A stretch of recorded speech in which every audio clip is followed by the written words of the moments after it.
Hey, welcome. So, when you think about the history of wine, what comes to mind? Probably guys in vineyards, right? Men in the cellar, men raising a glass. But what if I told you that story is, well, it's missing some of its most important characters? Today, we're going to uncork that hidden history. This right here, it just hits the nail on the head. The story we think we know is mostly male, a narrative where women are kind of just in the background. But the truth, women have been absolutely essential to wine since like day one. Together, we're going to find those amazing, vibrant threads that women have been weaving into the story all along. I mean, that's the big question, isn't it?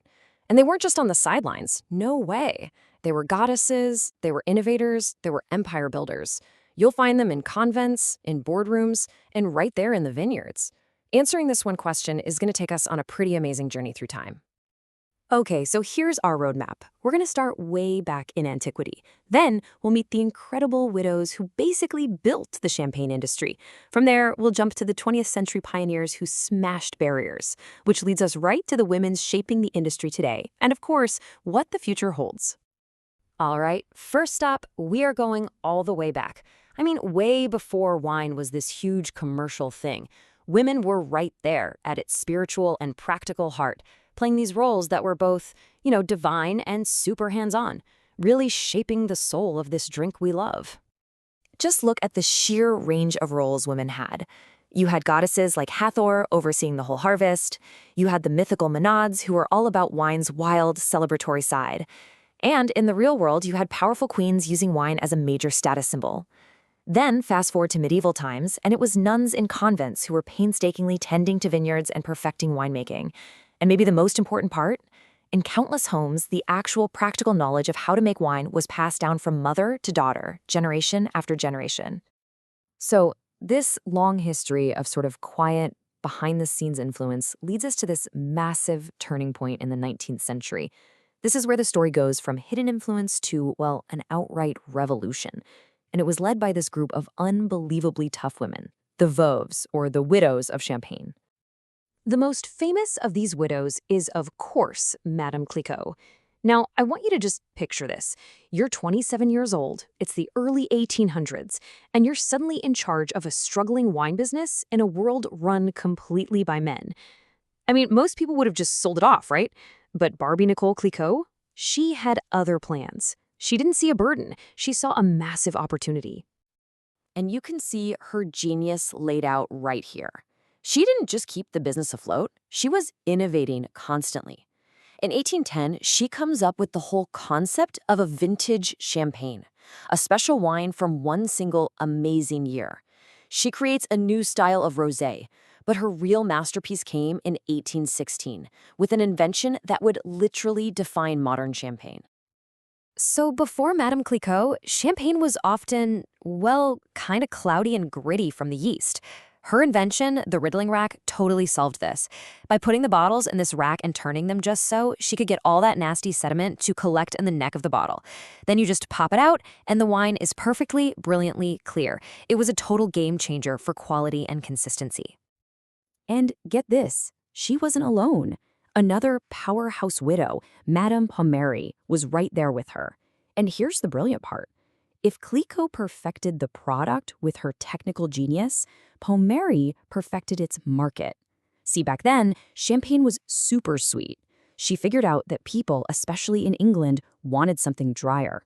So she created the first commercially successful brut champagne. So you've got one woman focused on quality control, the other on market research. Together, they basically wrote the playbook for every modern luxury brand. Okay, so let's move into the 20th century. The fight for women in wine is entering a whole new phase here. It's not just about inheriting a business anymore. It's about demanding professional space, getting a formal education, and shattering those glass ceilings. And let me tell you, it was not an easy path. This was a real battle against the system. For decades, women were often shut out of the top wine schools. They were denied bank loans to start their own wineries, and they couldn't get into the old boys clubs that controlled everything. This era was defined by true pioneers who just flat out refused to take no for an answer. I mean, just take Isabelle Simi. What an incredible story of resilience. At just 18 years old, she takes over her family's winery. And almost immediately, she's hit with one of the biggest challenges in American history, prohibition. While everyone else was going out of business, she had the brilliant idea to just hold on to her wines. She stored them for over a decade, ready to sell the second it was legal again. That's not just surviving, that's pure genius. And then you have the power of the pen. In a world where all the big-name critics were men, women like Jancis Robinson completely changed the game. By becoming one of the most trusted, respected voices on the planet, she proved that expertise and authority have absolutely nothing to do with gender. Her writing made wine less intimidating and way more accessible to all of us, shaping how millions of people drink and think about wine. Which, of course, brings us to today. All those doors that were kicked open by those early pioneers, well, they've led to a world where women aren't just in the room, they are leading and innovating across every single part of the wine industry. This chart gives you a pretty good idea of how far that influence goes. Women now make up a huge chunk of the people actually growing the grapes and making the wine. They're big players in marketing and as sommeliers in top restaurants. Now, yeah, there's still some work to do at the very top, in those CEO roles. But their presence everywhere else is massive, and it's growing every year. And this is just a tiny snapshot of today's trailblazers. You've got legends like Lelou Bizet-Leroy in France setting the global standard for quality. In Italy, Donatella Sinelli Colombini runs a winery with an all-female staff, just to prove it can be done. In Argentina, Susana Balbo basically put the whole country on the world wine map.